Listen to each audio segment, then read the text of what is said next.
एक राजा बहुत बड़ा प्रजापालक था। हमेशा प्रजा के हित में प्रयत्नशील रहता था। वह इतना कर्मठ था कि अपना सुख, ऐशो आराम सब छोड़कर सारा समय जन कल्याण में ही लगा देता था। यहाँ तक कि जो मोक्ष का साधन है अर्थात भगवत भजन, उसके लिए भी वह समय नहीं निकाल पाता था। एक सुबह राजा वन की तरफ भ्रमण करने के लिए जा रहा था कि उसे एक देव के दर्शन हुए। राजा ने देव को प्रणाम करते हुए उनका अभिनंदन किया और देव के हाथों में एक लंबी चौड़ी पुस्तक देखकर उनसे पूछा, महाराज, आपके हाथ में यह क्या है? देव बोले, राजन, ये हमारा बही खाता है जिसमें सभी भजन करने वालों के नाम हैं। राजा ने निराशा युक्त भाव से कहा, कृपया देखिए तो इस किताब में कहीं मेरा नाम भी है या नहीं।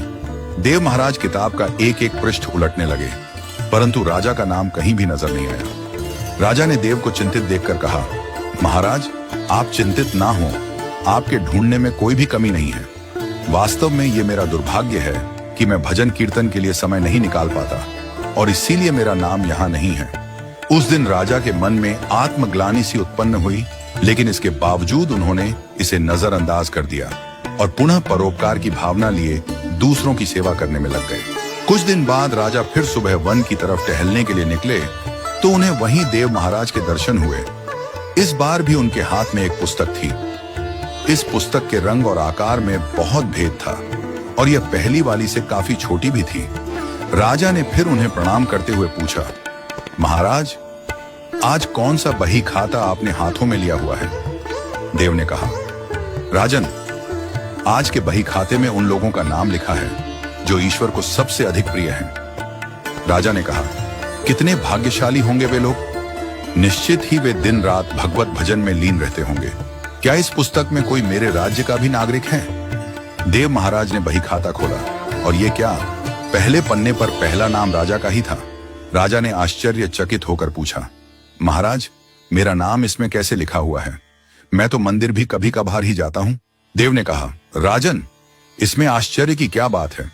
जो लोग निष्काम होकर संसार की सेवा करते हैं, जो लोग संसार के उपकार में अपना जीवन अर्पण करते हैं, जो लोग मुक्ति का लोभ भी त्याग कर प्रभु के निर्बल संतानों की सेवा सहायता में अपना योगदान देते हैं, उन त्यागी महापुरुषों का भजन स्वयं ईश्वर करता है। ऐ राजन, तू मत पछता कि तू पूजा पाठ नहीं करता। लोगों की सेवा कर, तू असल में भगवान की ही पूजा करता है। परोपकार और निस्वार्थ लोक सेवा किसी भी उपासना से बढ़कर है। राजन, भगवान दीन दयालु हैं। उन्हें खुशामद नहीं भाती बल्कि आचरण भाता है। सच्ची भक्ति तो यही है कि परोपकार करो, दीन दुखियों का हित साधन करो। अनाथ, विधवा, किसान व निर्धन आज अत्याचारियों से सताए जाते हैं। इनकी यथाशक्ति सहायता और सेवा करो और यही परम भक्ति है। राजा को आज देव के माध्यम से बहुत बड़ा ज्ञान मिल चुका था और अब राजा भी समझ गया कि परोपकार से बड़ा कुछ भी नहीं और जो परोपकार करते हैं वही भगवान के सबसे प्रिय होते हैं।